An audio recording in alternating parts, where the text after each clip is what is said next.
नमस्कार विद्यार्थी मित्रांनो, ज्ञानदीप अकॅडमी येथे आपणा सर्वांचं स्वागत आहे। आजच्या ब्रेन टीजरचा विषय आहे पर्यावरण।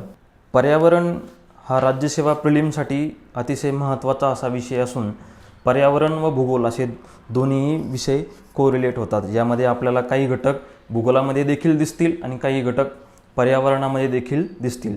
एक प्रकारचा हा आपल्यासाठी फायद्याचीच गोष्ट आहे, कारण आपल्याला एकच विषय एकदा अभ्यासला की आपल्याला दोन्ही विषयामध्ये त्याचे मार्क चांगले मिळू शकतात। तर यामध्ये आपण अभ्यास करत असताना सर्वात प्रथम अगोदर बघूया की वातावरण म्हणजे काय नेमकं आणि वातावरणाचे नेमके घटक कोणते असतात ते आपण बघूयात। पृथ्वीचे मुख्यतः 3 अंग असतात, ज्यामध्ये भू आवरण, त्यानंतर जलावरण आणि तिसरा असतो तो घटक म्हणजे वातावरण। वातावरण म्हणजे काय की एकूण जी जीवसृष्टी असते त्यामार्फत हे वातावरण बनलेलं असतं, ज्यामध्ये वेगवेगळ्या वायूंचं अस्तित्व असतं आणि त्या वायूंच्या अस्तित्वामुळं पृथ्वीचं तापमान हे सरासरी 15% आसपास राहणं शक्य होतं। त्यामुळं या वातावरणामध्ये वेगवेगळे घटक असतात, तर त्यांच्यामार्फत हे वेगवेगळे वातावरण तयार होतं। तर वातावरणाचे हे जे अनेक घटक असतात यामध्ये हे वायूंनी बनलेले असून यामध्ये एरोसोल, जसे की एरोसोल म्हणजे काय की जे आपण म्हणतो धुकं वगैरे, मिस वगैरे या ज्या गोष्टी असतात, या एरोसोलसारखे स्थायू आणि द्रव घटकांचे मिश्रण असणारे घटक असतात। या वायू घटकांपैकी काही असे वायू असतात की ते नेहमी स्थिर असतात वातावरणामध्ये आणि त्यामुळे वातावरणाला एक विशिष्ट स्वरूप येतं, ज्यामध्ये वातावरणाचे जे घटक त्यांच्या रासायनिक संज्ञा आणि हवेच्या एकूण घनफळात त्यांचं प्रमाण किती आहे ते आपण बघूयात। यामध्ये सर्वात अगोदरचा जो मुख्य वायू आहे तो म्हणजे नायट्रोजन। नायट्रोजन N2 आपण ज्याला म्हणतो, ज्याचं हवेमध्ये किती प्रमाण आहे तर 78.08%। आपण 78% जरी लक्षात ठेवलं तरी खूप झालं। तर नायट्रोजनचं एकूण प्रमाण 78% आणि तो हवेमध्ये सर्वाधिक प्रमाणात असतो। 2 नंबरचा वायू आहे ऑक्सिजन, O2 आपण ज्याला म्हणतो, ज्याचं 20.95% एवढं प्रमाण असतं। त्यानंतर ऑर्गॉन, ज्याची रासायनिक संज्ञा AR असून 0.93% त्याचे प्रमाण असते। कार्बन डायऑक्साईड हा प्रश्न येऊन गेलेला आहे बऱ्याचदा की CO2चं हवेतील प्रमाण किती, तर 0.036 किंवा 37 असं देखील येऊ शकतं। तर 0.03 आपण लक्षात ठेवणं गरजेचं आहे। त्यानंतर निऑन 0.002% निऑनचं प्रमाण असतं। हेलियमचं प्रमाण 0.0005 एवढं प्रमाण असतं। क्रिप्टॉन 0.001%, झेनॉन 0.4 वेळा 0.0009 एवढं याचं प्रमाण असतं आणि हायड्रोजनचं 0.00005 एवढं प्रमाण असतं। तर ही आकडेवारी लक्षात ठेवताना आपल्याला नायट्रोजन, ऑक्सिजन आणि कार्बन डायऑक्साईड या तिघांचे प्रमाण माहीत असणं खूप गरजेचं आहे। लक्षात घ्या, नायट्रोजन 78%, ऑक्सिजन 20% आणि कार्बन डायऑक्साईड 0.03%। हे प्रमाण आपल्याला लक्षात राहणं गरजेचं आहे। या विविध सर्व घटकांविषयी आपण थोडक्यात माहिती येथे घेऊयात। यामध्ये सर्वात प्रथम आपण ऑक्सिजन बघितलं की ऑक्सिजनचा अभ्यास करत असताना याचं वातावरणातील प्रमाण आपण बघितलं 20.95%। सजीवांच्या श्वसनासाठी अतिशय महत्त्वाचा घटक असून बहुतांशी धातूंशी ऑक्सिजनची अभिक्रिया होते व ऑक्साईड्स खनिजे निर्माण यामार्फत होतात आणि ज्वलनासाठी देखील ऑक्सिजनची आवश्यकता असते। विज्ञानाचा अभ्यास करताना आपण बघितलेलं आहे की जर ऑक्सिजन नसेल तर कुठलीही गोष्ट पेट घेऊ शकत नाही। त्यानंतर दुसरा महत्त्वाचा घटक नायट्रोजन, जो सर्वाधिक प्रमाणात असतो। सगळ्यात महत्त्वाचा ऑक्सिजन, कारण त्याशिवाय सजीवसृष्टी अस्तित्वात येऊ शकत नाही। परंतु दुसरा महत्त्वाचा घटक आहे तो म्हणजे नायट्रोजन, जो 78.08% एवढ्या प्रमाणात असतो, मात्र तो निष्क्रिय असतो। लक्षात घ्या, ऑक्सिजन सक्रिय वायू आहे, ज्यामुळे सर्व सजीवसृष्टी अस्तित्वात असून नायट्रोजनचा तसा प्रत्यक्ष प्रभाव कोणत्याही गोष्टीवर नाही, म्हणून हा निष्क्रिय वायू आहे। वातावरणातील ऑक्सिजनची ज्वलनाची संहती कमी करण्याचा हा काम करतो, ज्यामुळं काय होतं की कुठलीही गोष्ट पेट घेत नाही। जर ऑक्सिजनच्या अस्तित्वामुळं काय होईल की पृथ्वीवरील तापमान व ऑक्सिजन यांच्या संयोगातून कोणत्याही गोष्टीनं पेट घेतला असता, परंतु याला पेट न होण्यामागं एकमेव कारण म्हणजे कोणतं आहे, ऑक्सिजन। ऑक्सिजनच्या वातावरणातील प्रभावामुळं नायट्रोजनच्या वातावरणातील प्रभावामुळं ऑक्सिजनची ज्वलन संहती कमी होते। वनस्पतींच्या वाढीसाठी जे नायट्रेट लागतं हे नायट्रेट स्वरूपातील नायट्रोजनच असतं आणि ते नायट्रेट वनस्पती जीवाणूंकडून किंवा खताद्वारे मिळवत असतात. त्यानंतर तिसरा सगळ्यात महत्त्वाचा घटक आहे तो म्हणजे कार्बन डायऑक्साईड CO2 आपण ज्याला म्हणतो. हा वायू ज्वलनानंतर तयार होत असतो. वनस्पती स्वतःच्या प्रकाश संश्लेषण प्रक्रियेसाठी हा वायू वातावरणातून शोषून घेत असतात. त्यामुळे वनस्पतीच्या वाढीसाठी जसं आपण बघितलं सजीवांच्या वाढीसाठी कोणत्याही सजीवांच्या वाढीसाठी जसं ऑक्सिजन गरजेचा आहे तसा वनस्पतींसाठी कार्बन डायऑक्साईड देखील गरजेचा आहे. CO2 वातावरणातील उष्मा धरून ठेवण्याचं काम करू शकतो. असा जर प्रश्न आला की कोणता वायू वातावरणातील उष्मा धरून ठेवण्याचं काम करतो तर त्याचा उत्तर असेल CO2. जे ग्लोबल वॉर्मिंग किंवा त्यासाठी आपण जे म्हणतो की ग्लोबल वॉर्मिंगसाठी कार्बन डायऑक्साईड खूप मोठा कारणीभूत घटक आहे. कारण का तो उष्मा धरून ठेवण्याचं काम करतो आणि पृथ्वीचे तापमान सरासरी कक्षेमध्ये देखील ठेवण्याचं काम करतो. CO2 वायू पृथ्वीचे हीट बजेट स्थिर ठेवण्यासाठी देखील मदत करत असतो. आता नेमकं हीट बजेट म्हणजे काय आपण ते बघूयात. हीट बजेट म्हणजे काय की बघा आपण असं गृहीत धरूया की सूर्यापासून आपल्याला 100% किंवा 100 युनिट उष्णता मिळते. सूर्यापासून आपल्याला रोज सूर्याच्या असं म्हटलं जाते की सूर्याच्या आपल्याला 1 किंवा 2% देखील उष्णता आपण घेत नाही. म्हणजे विचार करा की सूर्यापासून अवकाशामध्ये किती प्रमाणात उष्णता सोडली जाते. परंतु त्या एकूण उष्णतेपैकी पृथ्वीवर येणारी फक्त 1 ते 2% आहे. व त्या युनिटला आपण 100 असं गृहीत धरलं तर त्यापैकी 35% पृथ्वीपर्यंत येताना मध्येच परावर्तित होऊन जाते. जिचं प्रमाण आहे 35%. म्हणजे पृथ्वीवर येण्याच्या अगोदरच जी ऊर्जा परावर्तित होते ती 35% आहे व जिला भूगोलीय किंवा वातावरणीय भूगोलामध्ये तिला संज्ञा आहे अल्बिडो. लक्षात घ्या ही जी 35% ऊर्जा म्हणजे काय की एकूण येणाऱ्या ऊर्जेपैकी अगोदरच परावर्तित होणारी ऊर्जा म्हणजेच 35% असून तिला अल्बिडो असं म्हटलं जातं. व यावर अनेकदा प्रश्न देखील आलेला आहे. अशा स्वरूपाचा प्रश्न आलेला आहे की कुठल्या घटकाचा अल्बिडो सर्वाधिक आहे तर तो लक्षात घ्या तो आहे बर्फाचा.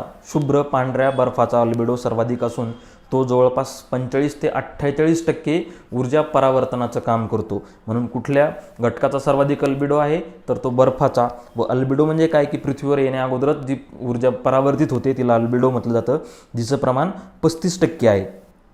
आता हीट बजेट बघत असताना सगळ्यात महत्त्वाचं काय की हीट बजेट म्हणजे काय की बॅलेन्स येणाऱ्या उष्णतेचं बॅलेन्स कसं ठेवलं जातं. जर येणारी सगळीच ऊर्जा पृथ्वीवर साठवली गेली तर एक वेळ काय होईल की स्फोट होईल सगळ्या गोष्टीचा किंवा पेट घेतल्या जाईल किंवा खूप जास्त प्रमाणात उष्णता वाढली. त्यामुळे आलेली ऊर्जा बाहेर जाणं देखील गरजेचं आहे. आपण हीट बजेट बघत असताना ते बघतोय की नेमकी ऊर्जा येते कशी व ती बाहेर पडते कशी. तर 100 युनिटपैकी आपण बघितलं 35% परावर्तित झाली. आता 35%पैकी 27% ढगामार्फत परावर्तित होते, 6% विकिरण होतं आणि 2% बर्फावर पडून ती परत परावर्तित होते. तर असं आपण याचं 27 + 6 + 2 35% ऊर्जा आपण बघितलं की परावर्तित झाली. आता एकूण मग किती उरली 65% ऊर्जेचं पृथ्वीवर प्रत्यक्ष येते ज्यामध्ये 65%पैकी 51% एवढी ऊर्जा अवशोषण पृष्ठभाग व समुद्रतळ किंवा एकूण पृथ्वीचा पृष्ठभाग अवशोषित करतो आणि 14% वातावरणातील ढग व इतर गोष्टी अवशोषित करतात. म्हणजे 51 आणि 14 65% अवशोषण झालं. मात्र या ऊर्जेचं 51% एवढ्या पृष्ठभागावर अवशोषण झाल्यानंतर आणि 14% ढगांमार्फत अवशोषण झाल्यानंतर म्हणजे एकूण पृथ्वीच्या वातावरणात आपण लक्षात घ्या 65% ऊर्जा आली आहे.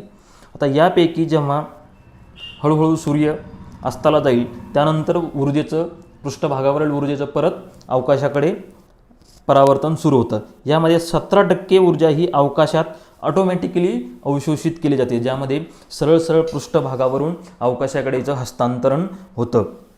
कंडक्शन या प्रक्रियेमार्फत हे हस्तांतरण होत असतं. 17% ऊर्जेचं हस्तांतरण होतं आणि उर्वरित आता 51 पैकी 17 गेले म्हणजे 34% ऊर्जा उरली.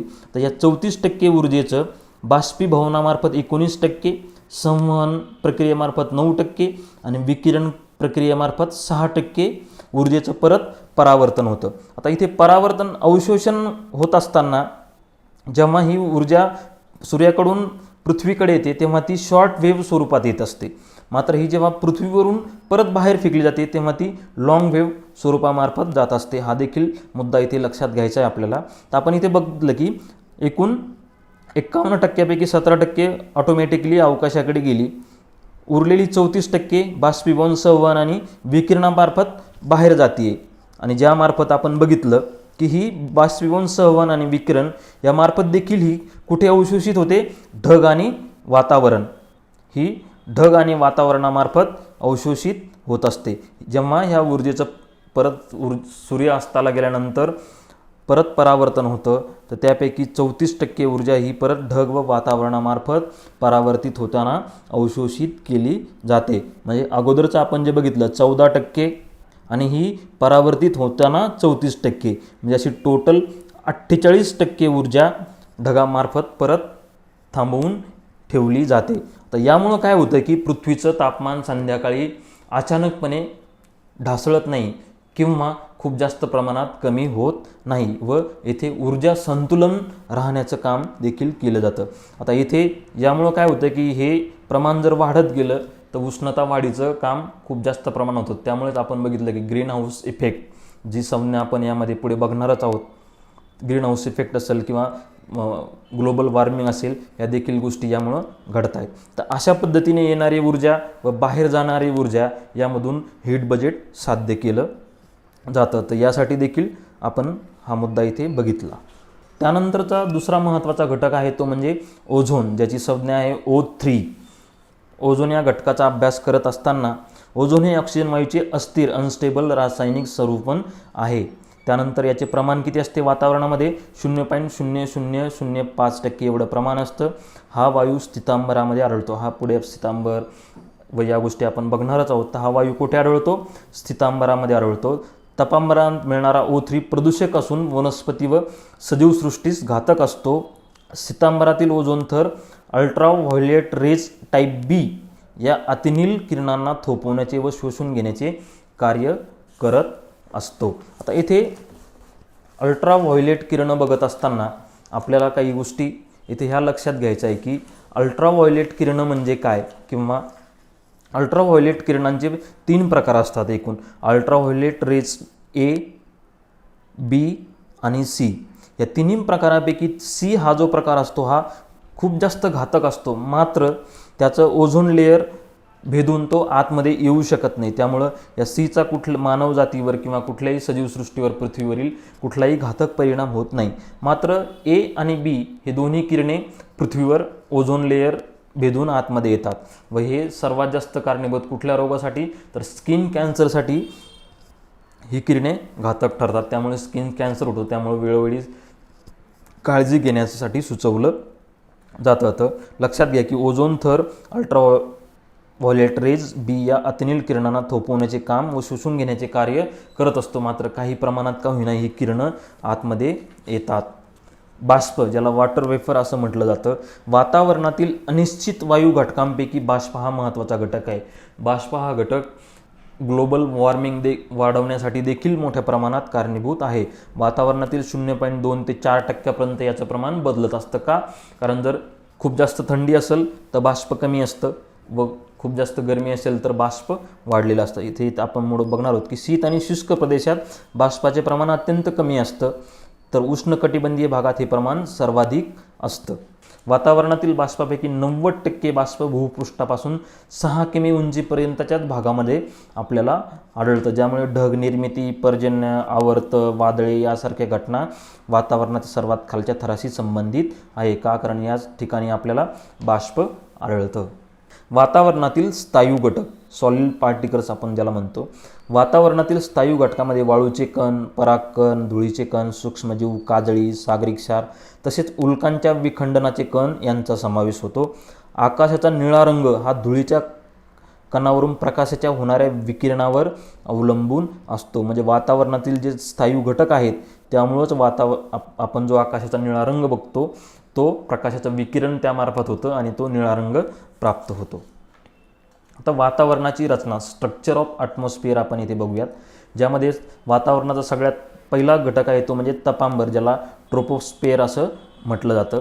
भूपृष्ठापासून सरासरी 13 किमी उंचीपर्यंत असणाऱ्या वातावरणास तपांबर असं म्हणतात. सर्वात खालचा भाग तपांबरात वादळे निर्माण होणे, आवर्त येणे यासारख्या घटना घडतात. आपण आत्ताच हा मुद्दा इथे बघितला की खूप खालच्या स्तरावर असतं, बाष्प यामध्येच आढळतं व यामुळे वादळे, आवर्तं, पर्जन्यमान, धुके येणं या तपांबरामध्ये आढळतं. आता तपांबराची जाडी ही ध्रुवाजवळ 8 किमीपर्यंत असते.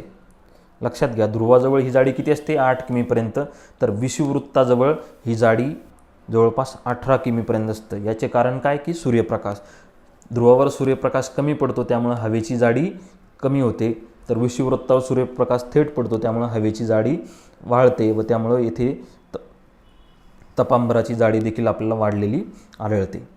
तर येथे वातावरणाची रचना बघत असताना ही आकृती आपल्याला त्यासाठी मदत करेल, ज्यामध्ये काय दिलेलं बघा, लेयर्स ऑफ ॲटमॉस्फिअर. यामध्ये सर्वात खालचा जो भाग आहे तो आहे ट्रोपोस्फिअर, ज्याला आपण तपांबर असं म्हणतो. ट्रोपोस्फिअरच्या वर असतो ट्रोपोपॉज. ट्रोपोपॉज म्हणजे काय की ज्याला तपस्तब्दी असं म्हटलं जातं, जी साधारण 17 किलोमीटरच्या वरच्या अंतरावर आपल्याला दिसते, ज्यामध्ये तापमान स्थिर झालेलं आपल्याला आढळेल. या भागात तापमान स्थिर असून भाग तपांबर आणि स्थितांबर, ज्याला स्ट्रॅटोस्फिअर असं म्हटलं जातं, ह्या दोघांच्या दरम्यानचा संक्रमण पट्टा म्हणून कार्य करतो आणि हा भाग तपांबराच्या सर्वोच्च स्तर म्हणून देखील कार्य करत असतो. त्यानंतर दुसरा जो भाग आहे तो आहे स्ट्रॅटोस्फिअर. स्ट्रॅटोस्फिअर आपण इथे बघतोय. स्ट्रॅटोस्फिअर म्हणजे काय की स्थितांबर. तपांबराच्या सीमेपासून 50 किमी उंचीपर्यंतच्या वातावरणाच्या थरास स्थितांबर म्हटलं जातं, ज्यालाच आपण इंग्लिशमध्ये स्ट्रॅटोस्फिअर असं म्हटलं जातं. या भागात उंचावर जाताना तापमान वाढत जातं. आपण जसं वर जाऊ तसं या भागात तापमान वाढत जातं. स्थितांबर ढग, आवर्त वादळ यापासून मुक्त असल्यामुळे येथे विमान वाहण्याचं काम देखील चांगल्या पद्धतीनं होत असतं. ट्रॅपोस्फिअर इथं आपण बघितलं, ढग निर्माण होतात. स्ट्रॅटोस्फिअरमध्ये आपल्याला विमान वाहतूक आढळले. त्यानंतर स्थितांबर किंवा स्ट्रॅटोस्फिअरच्या वरचा जो भाग आहे त्याला म्हणायचं ओझोनोस्फिअर. ओझोनोस्फिअर म्हणजे काय की ओझोन ज्या स्तरामध्ये आढळतो त्याला ओझोनोस्फिअर म्हटलं जातं किंवा ओझोनचा थर असं म्हटलं जातं. अनेक रासायनिक प्रक्रिया यामध्ये घडत असतात, त्यामुळे याला केमोस्फिअर देखील म्हटलं जातं. लक्षात घ्या, ओझोनोस्फिअरला केमोस्फिअर देखील असं नाव आहे, कारण का की तेथे रासायनिक प्रक्रिया मोठ्या प्रमाणात घडत असतात. तसंच या भागामध्ये प्रत्येक किलोमीटरला 5 अंश सेल्सिअस तापमानाने वाढत जातं. लक्षात घ्या की स्थितांबरामध्ये हे तापमान वाढत जातं व ओझोनोस्फिअर त्याचाच भाग असल्यामुळे येथे प्रत्येक किलोमीटरला 5 अंश सेल्सिअसने तापमान वाढत असतं. स्थितांबराच्या 20 ते 45 किमी उंचीपर्यंतच्या भागामध्ये ओझोन थर आढळतो. यामध्ये आपण बघितलं की अल्ट्राव्हायोलेट बी टाईप हे शोषून घेत असतात. याचे 3 प्रकार देखील आपण बघितले व अतिनील किरण आपण ज्याला म्हणतो ते देखील आपण इथे बघितलं. तर इथे तपस्तब्दी म्हणजे काय आपण बघितलं की तापमान स्थिर असून तपांबराच्या व स्थितांबराच्या मधला भाग व तपांबराचा सर्वोच्च थर म्हणून हा कार्य करतो. त्यानंतर स्थितांबर पण आपण बघितलं, यामध्ये 50 किमी उंचीपर्यंतचा भाग असतो. तापमान त्यामध्ये वाढत जातं व ढग, आवर्त वादळ यापासून मुक्त असल्यामुळे इथे विमान वाहतूक होते. त्यानंतर ओझोनचा स्तर देखील आपण बघितलं. त्यानंतर मेझोस्फिअर आपण बघूया की शीतस्तब्धी म्हणजेच काय की स्थितांबर आणि मध्यांबर या दरम्यान असलेली जो पट्टा आहे त्याला स्थितस्तब्धी असं म्हटलं जातं. या स्थितस्तब्धीनंतर 80 किलोमीटर उंचीपर्यंतच्या थरास मध्यांबर असं म्हटलं जातं. आता इथे स्थितस्तब्धी नेमकी कुठे आहे आपण ते बघूयात. आपण बघितलं की स्थितस्तब्धी म्हणजे काय की स्थितांबर आणि मध्यांबर यामध्ये जो भाग आहे त्याला आपण काय म्हटलं जातं, स्थितस्तब्धी, ज्याला आपण स्ट्रॅटोपॉज असं म्हटलं जातं. जो इथे आपल्याला दिसेल की स्ट्रॅटोस्फिअर, त्यानंतर असतो ओझोनोस्फिअर ज्यामध्ये ओझोन स्तर आढळतो आणि त्यावर असते स्थितस्तब्धी किंवा स्ट्रॅटोपॉज आणि त्यानंतर मग असतो मेझोस्फिअर किंवा मध्यांबर ज्याला आपण म्हणतो. आता या मध्यांबराचा अभ्यास करत असताना तो 80 किलोमीटर स्थितस्तब्धीच्या वर असतो. या थरात उंचावर जाताना तापमान कमी होत जाते. अवकाशातून पडणाऱ्या उल्का या भागामध्ये नष्ट होतात. हा सर्वात महत्त्वाचा पॉईंट आहे. असा प्रश्न विचारला जाऊ शकतो की अवकाशातून पडणाऱ्या उल्का कोणत्या स्तरामध्ये नष्ट होतात, तर तो आहे मध्यांबर किंवा मेझोस्फिअर. आणि या इथे नष्ट होत असल्यामुळे इथे धुळीचे कण आपल्याला आढळून येतात. त्यानंतर आहे उष्मांबर. उष्मांबर म्हणजे काय, थर्मोस्फिअर ज्याला म्हटलं जातं. या थरामध्ये वाढत्या उंचीबरोबर तापमान वेगानं वाढतं, खूप जास्त वेगानं तापमान वाढतं. आयनांबर या स्तराचा भाग असतं, ज्याला आयनोस्फिअर असं म्हटलं जातं. आयनांबर या स्तराचा भाग असतो. थर्मोस्फिअरचा भाग काय असतो? आयनांबर, ज्यामध्ये काय असतं? विद्युत प्रभारित कण असतात. म्हणजे येथे काय की विद्युत प्रभारित कण आढळतात, ज्यामुळं रेडिओ प्रसारणासाठी मदत होते. लक्षात घ्या की रेडिओ लहरी कोणत्या स्तरामधून वाहतात? तर थर्मोस्फिअर. का? कारण आयनांबर यामध्ये असतं, ज्यामध्ये विद्युत प्रभारित कण असतात. तसेच थर्मोस्फिअरमध्ये आपल्याला अवकाशात जे निरनिराळ्या रंगाच्या अनेक चित्राकृती किंवा निरनिराळे रंग दिसतात, ते या भागामध्ये थर्मोस्फिअरमध्ये असतात. अलास्का किंवा त्या भागामध्ये जेव्हा ध्रुवीय प्रदेशात जे वेगवेगळे रंग दिसतात, ते या थर्मोस्फिअरमध्ये आढळतात. तसेच अवकाश स्थानके, इंटरनॅशनल स्पेस स्टेशन ज्याला म्हणतो, किंवा वेगवेगळे सॅटेलाईट यांचं मार्गक्रमण देखील थर्मोस्फिअरमध्ये घडत असतं. सोबतच काय की रेडिओ प्रसारणासाठी असणाऱ्या रेडिओ लहरी या थरातून जाताना परावर्तित होऊन पृष्ठभागावर परत येतात. त्यामुळं ह्या भागाचा देखील त्यासाठी उपयोग केला जातो. त्यानंतर सगळ्यात महत्त्वाचा भाग आहे तो सगळ्यात शेवटचा, बाह्यांबर, एक्सोस्फिअर असं त्याला म्हटलं जातं. आयनांबरापासून 400 किमी उंचीनंतर आयनोस्फिअर, नंतर एक्झोस्फिअर 400 किलोमीटर नंतर असतो, ज्यामध्ये वातावरणाच्या सर्वोच्च स्तर ज्याला आपण एक्झोस्फिअर असं म्हणतो. हवा अत्यंत विरळ असून येथील हवेचे कण एकमेकापासून अत्यंत दूर असतात. त्यामुळे उंचीवर जाताना तापमान वाढत असले तरीही तेथील तापमान जाणवत नाही. यामध्ये हायड्रोजन आणि हिलियम हे 2 वायू असतात. लक्षात घ्या, एक्झोस्फिअर सर्वात बाहेरील भाग, हवा विरळ असते, त्यामुळे तापमान जाणवत नाही. आणि कोणते कोणते मूलद्रव्य असतात? हायड्रोजन आणि हिलियम हे 2 वायू येथे आपणास आढळतात. तर यानंतर आपण प्रत्यक्ष पर्यावरणाच्या घटकांकडे वळूयात. अगोदर आपण वातावरणाचे घटक बघितले, ज्यामध्ये आपण वेगवेगळे त्यामध्ये असणारे घटक व सोबत त्याचा स्तर देखील यांचा अभ्यास केला. आता वातावरणाचा अभ्यास करत असताना भूगोल आणि पर्यावरण ह्या दोन्ही विषयासाठी तो आवश्यक घटक आहे. त्यासोबतच पर्यावरणाचे प्रमुख 2 घटक कोणते ते आपण आता बघूयात. यामध्ये जैविक घटक आणि अजैविक घटक असे 2 प्रकार पडतात. पर्यावरणाचे प्रमुख 2 घटक जैविक आणि अजैविक. जैविक घटकामध्ये वनस्पती, प्राणी, परपोषी आणि विघटक अशा सर्व घटकांचा जैविक घटकामध्ये समावेश होतो. तर ऊर्जा, तापमान, पाणी, वातावरण आणि हवा, अग्नी, मृदा आणि गुरुत्वाकर्षण हे जे घटक आहेत हे अजैविक घटकामध्ये समाविष्ट होतात. आता इथे पाणी या घटकाविषयी आपल्याला कधीकधी कन्फ्युजन होऊ शकतं, पण पाणी, हवा, मृदा हे सर्व अजैविक घटक आहेत. या गोष्टी आपल्याला इथे लक्षात घ्यायच्या आहेत. त्यानंतर जैविक घटकांमध्ये 2 प्रकार आहेत, प्राथमिक उत्पादक आणि भक्षक. यामध्ये प्राथमिक उत्पादकामध्ये ज्या स्वयंपोषी वनस्पती असतात त्या व हरित वनस्पती यांचा समावेश होतो. स्वयंपोषी आणि हरित वनस्पती यांचा समावेश होत असून भक्षक म्हणजे जे भक्षण करतात त्यांच्यामध्ये परपोषी किंवा इतरांवर अवलंबून जे घटक आहेत ते म्हणजे सर्व भक्षक. आता या भक्षकांचा बृहत भक्षक ज्याला मॅक्रो कंझ्युमर आणि सूक्ष्म भक्षक ज्याला मायक्रो कंझ्युमर असं म्हटलं जातं, असे 2 प्रकार पडतात. ज्यांचे बृहत भक्षक वनस्पती किंवा प्राण्यांचे भक्षण करतात, ज्यामध्ये तृणभक्षी ज्याला आपण प्राथमिक भक्षक म्हणतो, जे गवत खातात त्यांना आपण प्राथमिक भक्षक म्हणतो. म्हणजे जे काय की गवतापासून ऊर्जा तयार करतात आणि त्यावर जगतात, जसे की गाय, हरिण हे प्राणी, हे काय झाले प्राथमिक भक्षक. आणि दुसरे आहेत ते मांसभक्षी, ज्यामध्ये द्वितीय भक्षक आणि तृतीय भक्षक यांचा समावेश होतो. म्हणजे जे प्राथमिक भक्षकावर अवलंबून आहेत ते म्हणजे काय की गाय व हरिण, आणि या गाय व हरिण यांच्यावर जे अवलंबून आहेत ते म्हणजे हे द्वितीय भक्षक. द्वितीय भक्षकामध्ये लांडगा, कोला यांचा समावेश होतो. आणि या द्वितीय भक्षकावर अवलंबून असणारे म्हणजे तृतीय भक्षक, ज्यामध्ये सिंह, वाघ हे काय करतात, या द्वितीय भक्षकांना खाऊन आपले ऊर्जा पातळी संतुलित ठेवतात किंवा त्यावर जगतात. आणि मग तिसरा प्रकार येतो तो ओमनिवोरस, ज्यामध्ये काय की सर्व भक्षी म्हणजे वनस्पती आणि प्राणी म्हणजे प्रथम आणि द्वितीय भक्षक दोघांना खाऊ शकणारे असे म्हणजे हे सर्व भक्षी, ज्यामध्ये मानव हा प्राणी वनस्पतीवरही जगतो आणि प्राण्यांवरही जगतो.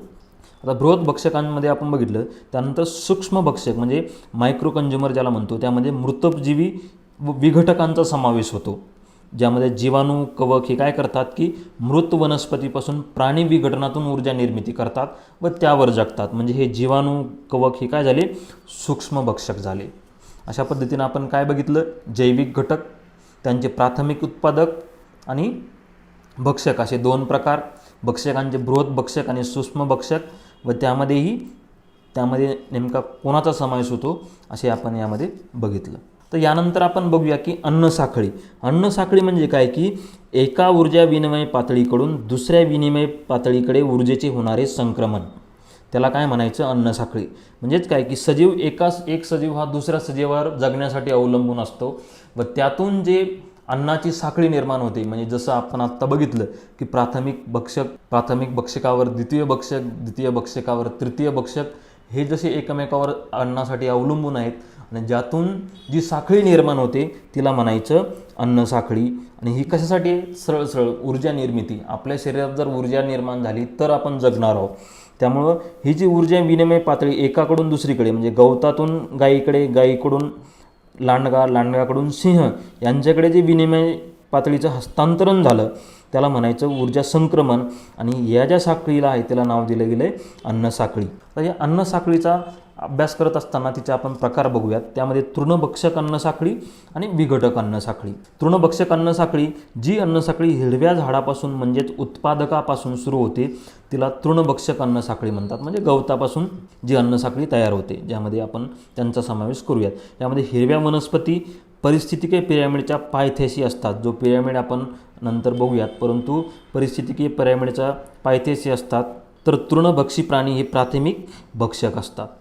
ऊर्जेचा स्रोत, सजीव वनस्पतीने निर्माण केलेले पाठवलेले वस्तुमान, ऊर्जा स्रोत निर्मितीचं काम देखील तृणभक्षक अन्न साखळीमध्ये येते. भूस्थित अन्न साखळी म्हणजे काय की गवत, कीटक, बेडूक, साप. जलीय अन्न साखळी, यामध्ये प्लवंग, छोटे मासे, देवमासा. लक्षात घ्या, गवतावर कीटक, कीटकावर बेडूक, बेडकावर साप, ही भूस्थित अन्न साखळी झाली. तर जलीय अन्न साखळी म्हणजे प्लवंग, प्लवंगावर छोटे मासे, छोटे माशावर मोठा मासा. म्हणजे हे एकमेकावर अवलंबून आहेत. याला अशा पद्धतीनं आपण नाव दिलं आहे. आता विघटक अन्न साखळी आपण बघले. तृणभक्षक म्हणजे काय की वनस्पती, प्राणी व त्यावर असलेले अवलंबून. विघटक म्हणजे जीवाणू किंवा कवक. यामध्ये जी अन्न साखळी मृत जैव घटकापासून, म्हणजे काय की मृत प्राणी, वनस्पती यांच्यापासून सुरू होते तिला म्हणायचं विघटक अन्न साखळी. यामध्ये मृत सजीव परिस्थितिकीय पिरॅमिडच्या पायथ्याशी असून विघटक हे प्राथमिक भक्षक असतात. तर इथे आपण बघितलं की तृणभक्षक अन्न साखळीमध्ये काय आहे, वनस्पती परिस्थितीय पिरॅमिडच्या पायथ्याशी आहेत. आणि तृणभक्षी प्राणी म्हणजे कोण, गाय किंवा हरिण, हे तृणभक्षी प्राणी प्राथमिक भक्षक झाले. मग असेच आपण बघितलं, बरोबर.